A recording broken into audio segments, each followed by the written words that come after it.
Hello दोस्तों, कैसे हैं आप लोग।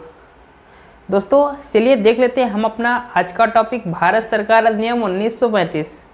तो इसके पहले आपको बता दें कि अगर आपने हमारा यूट्यूब चैनल अभी तक सब्सक्राइब नहीं किया है तो रेड कलर पे सब्सक्राइब का बटन है, उस पर क्लिक करके आप इसको सब्सक्राइब कर लीजिए और बगल में ही बेल आइकन है, आप उसको ज़रूर प्रेस करिएगा। इसको प्रेस करने से ये होगा कि अगर हम कोई भी वीडियो पोस्ट करते हैं तो सबसे पहले नोटिफिकेशन के जरिए आपको मिलेगा। और लाइक का बटन प्रेस करिएगा अगर आपको यह वीडियो अच्छी लगती है। अपने दोस्तों के साथ शेयर करिएगा। तो चलिए अपने टॉपिक पे आते हैं और देखते हैं भारत सरकार अधिनियम 1935। भारत सरकार अधिनियम 1935 आप बहुत ही अच्छे से पढ़िए, क्योंकि सबसे बड़ा अधिनियम पूरे संविधान में जो है सबसे बड़ा अधिनियम यही है। और इसमें जो है ये बड़ा अधिनियम क्यों कहा गया, क्योंकि इसमें 321 धाराएं और 10 अनुसूचियाँ हैं। और इस अधिनियम से जो है बहुत से उपबंध हमारे वर्तमान संविधान में भी हैं। तो यह अधिनियम आपके लिए बहुत ही इम्पॉर्टेंट है, इसको अच्छे से पढ़िएगा, इससे क्वेश्चन बहुत आते हैं। तो देखते हैं क्या था अधिनियम में। दोस्तों यह अधिनियम जो था 1919 के बाद एक दूसरा अधिनियम था जिसने उत्तरदायित्वपूर्ण सरकार की स्थापना करने में कदम उठाया। सन 1919 पहला अधिनियम था, उसने उत्तरदायित्वपूर्ण सरकार की स्थापना करने का कदम उठाया था। और दूसरा अधिनियम 1935 था। इसमें कुछ इसके मुख्य उपबंध थे, वो जो निम्न थे उसको एक एक करके आप देखते हैं क्या थे वो उपबंध। पहला क्या था, संघात्मक सरकार की स्थापना, ये इसके एक मुख्य उपबंध में है। और ऐसे करके हम नेक्स्ट सारे उपबंध इसके जो प्रमुख है उसको देखेंगे। तो देखते हैं पहला, संघात्मक सरकार की स्थापना। इस अधिनियम के द्वारा सर्वप्रथम भारत में एक संघात्मक सरकार की स्थापना की गई। इसके पहले हमने जितने भी अधिनियम पढ़े सबका स्वरूप एकात्मक था, पर इस अधिनियम का संघात्मक, इसने सर्वप्रथम क्या किया, संघात्मक सरकार की स्थापना की। और जो संघ बनते थे इस अधिनियम के द्वारा वो ब्रिटिश भारतीय प्रांतों और जो है कुछ देशी रियासतों को जो कि संघ में शामिल होना चाहती थी अपनी मर्जी से, उनको मिलाकर वो संघ बनते थे। नेक्स्ट है द्वैध शासन की स्थापना। इस अधिनियम के द्वारा 1935 के अधिनियम के द्वारा जो प्रांत में द्वैध शासन की स्थापना की गई थी उसको समाप्त कर दिया गया। और क्या किया गया, उस शासन को उठा के केंद्र में रख दिया गया, केंद्र में द्वैध शासन की स्थापना की गई। नेक्स्ट, स्वायत्त शासन की स्थापना। 1935 का जो अधिनियम था इसकी एक बहुत ही महत्वपूर्ण विशिष्टता यही थी कि इसमें स्वायत्त शासन की स्थापना की गई। स्वायत्त शासन की स्थापना का मतलब है स्वयं का शासन। अब इसमें प्रांतों में क्या किया गया, स्वायत्त शासन की स्थापना की गई और उससे केंद्र का जो अधिकार था वहाँ से हटा लिया गया। इसमें क्या किया गया, अब प्रांत विधि बनाने की दृष्टि विषयों को दो भागों में बांट दिया गया, एक प्रांतीय और दूसरा केंद्रीय। प्रांतीय जो विषय थे उस पर जो अधिकार था विधि बनाने का वो सिर्फ प्रांतों को दिया गया, उससे केंद्र का अधिकार हटा दिया गया। और प्रांत का जो शासन था, कार्यपालिका थी, वो गवर्नर जनरल के हाथों में निहित थी।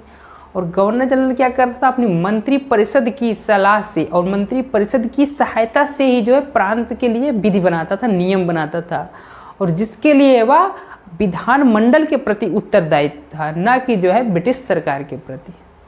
नेक्स्ट है केंद्रीय विधानमंडल।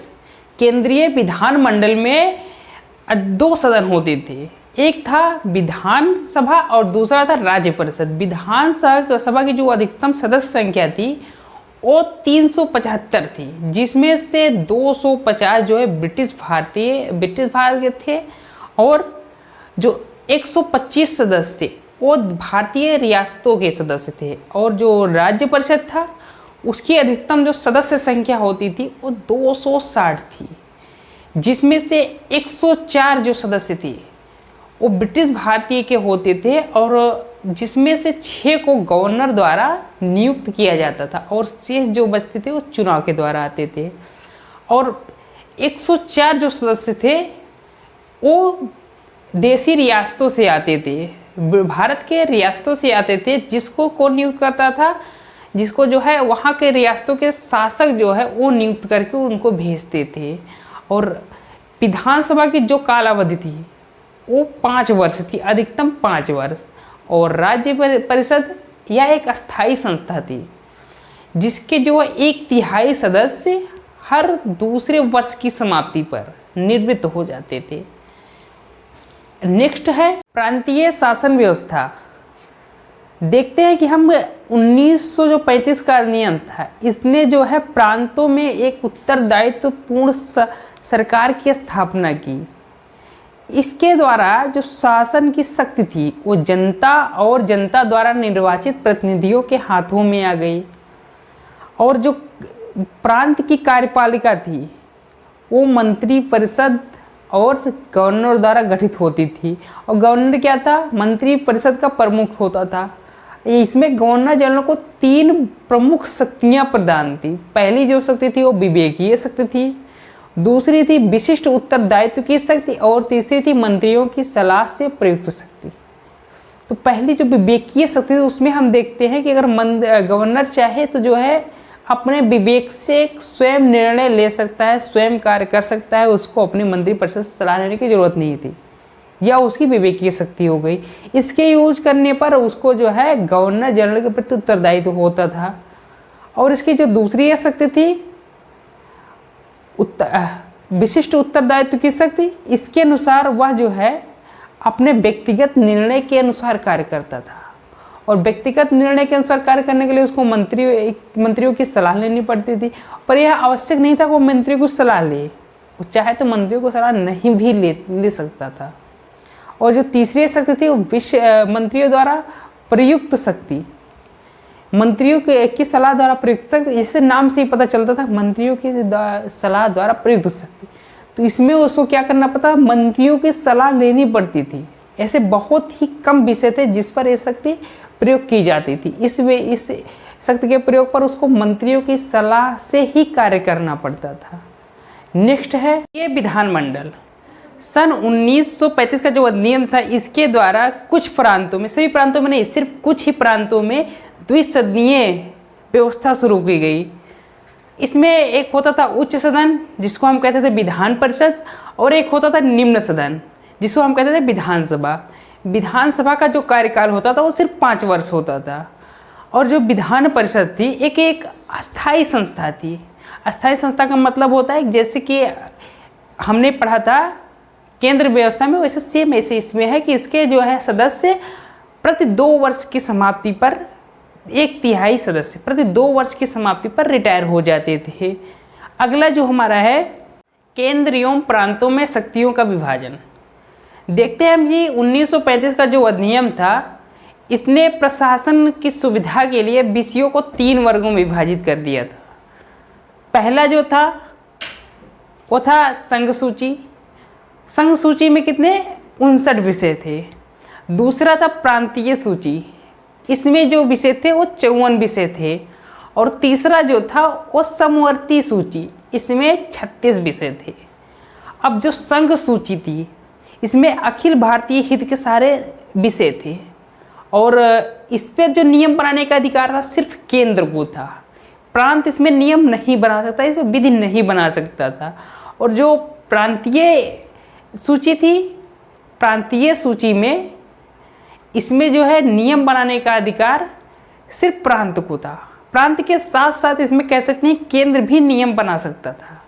और इसमें जो विषय थे वो प्रांत हित के विषय थे। और समवर्ती सूची, इसमें जो 36 विषय थे, इसमें ऐसे विषय थे जो कि मुख्यतः प्रांतीय हित के थे, पर इसमें जो विषय, इसमें नियम बनते थे केंद्र के साथ साथ प्रांतों को भी उतने अधिकार थे जितने केंद्र को। या तो हम कह सकते हैं कि समान अधिकार इसमें थे कि इसमें नियम प्रांत भी बना सकता है और केंद्र भी बना सकता है। इस समवर्ती सूची में जैसे दंड संहिता, दंड विधि, विवाह विधि, पंच निर्णय, ऐसे सब्जेक्ट, ऐसे विषय जो है ये समवर्ती सूची में थे। और कुछ खास परिस्थितियों में क्या होता था, जो प्रांतीय सूची के विषय थे, जैसे हमने भी कहा ना कि प्रांतीय सूची में केंद्र भी बना सकता है, नियम विधि बना सकता है, तो ऐसे कुछ खास परिस्थितियां होती थी जिसमें जो है केंद्र प्रांत सूची के विषयों पर से नियम बना सकता था। वो खास विधि क्या थी? जबकि गवर्नर जो है देश में आपात की घोषणा करता था, तब ऐसा समय में केंद्र जो है वो प्रांतीय सूची पर विषय, उस पर विधि बनाने की शक्तियाँ उसको अधिक प्राप्त थी। और हमारा जो अगला आता है फेडरल न्यायालय की स्थापना। सन 1935 का जो अधिनियम था इसने जो है संघ और इसमें शामिल होने वाली इकाइयों इनके बीच विवाद न हो, इसके लिए इसने एक फेडरल न्यायालय की स्थापना की। इस न्यायालय की स्थापना दिल्ली में की गई। इसको भारत का उच्च न्यायालय भी कहा जाता था और इसमें जो है एक मुख्य न्यायाधीश होता था और 7 अन्य न्यायाधीश होते थे। इन न्यायाधीश की जो नियुक्ति थी वो गवर्नर ही करता था और ये 65 वर्ष तक अपने पद पर बने रहते थे। अगला जो आता है वो फेडरल न्यायालय की अधिकारिता है। इसमें देखते हैं कि फेडरल न्यायालय को मुख्यतः 3 प्रकार की अधिकारिता प्राप्त थी। पहला जो था वह था प्रारंभिक अधिकारिता, दूसरा था अपीलीय अधिकारिता और तीसरा क्या था, परामर्शदात्री अधिकारिता। जैसे कि हम पहले देखते हैं प्रारंभिक अधिकारिता एक किस प्रकार की शक्ति इसको प्राप्त थी। ये थी कि जो संवैधानिक उपबंध थे उसके निर्वचन से संबंधित जो विवाद थे उसको निपटाने का जो कार्य था वो प्रारंभिक अधिकारिता की शक्ति से करता था। और दूसरी जो अधिकारिता इसकी थी अपीलीय अधिकारिता। अपीलीय अधिकारिता से हम समझ सकते हैं कि अपीलीय मतलब कि जो कोई अपील करता है। जैसे कि जो संघ न्यायालय था वो भारत में उसे सभी उच्च न्यायालयों के जो निर्णय होते थे, डिसीजन होते थे, उस पर जो अपील आती थी उसकी सुनवाई वो अपीलीय अधिकारिता के द्वारा करता था। और तीसरा देखते हैं कि जो परामर्शदात्री अधिकारिता है। परामर्शदात्री मतलब परामर्श देना, किसी को जो है सलाह देना, परामर्श। तो इसमें क्या करता था, गवर्नर जनरल जो होता था, गवर्नर होता था, उसको जो है विधि और जो है अन्य तथ्यों से संबंधित विषय जो थे उस पर ये सलाह देने का काम इसकी शक्ति इसको प्राप्त थी कि उस पर भी सलाह दे सकता था। दोस्तों हमने 1935 के अधिनियम के जो प्रमुख उपबंध थे उसको देख लिए, पर अभी भी इसमें क्या हुआ देख रहे हैं कि पूर्णतः सरकार जो है अभी भारत के हाथों में नहीं आया था। अभी भी यहाँ पर ब्रिटिश के सरकार चल रही है और उसके शासन अधिक से अधिक उसके ही हाथों में है।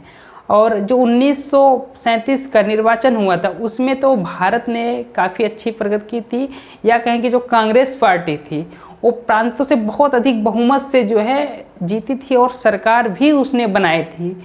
पर आपसी मंत्रियों में आपसी मतभेद होने के कारण उसकी सरकार अच्छे से नहीं चल सकी और इसी भी द्वितीय विश्व युद्ध भी छिड़ गया।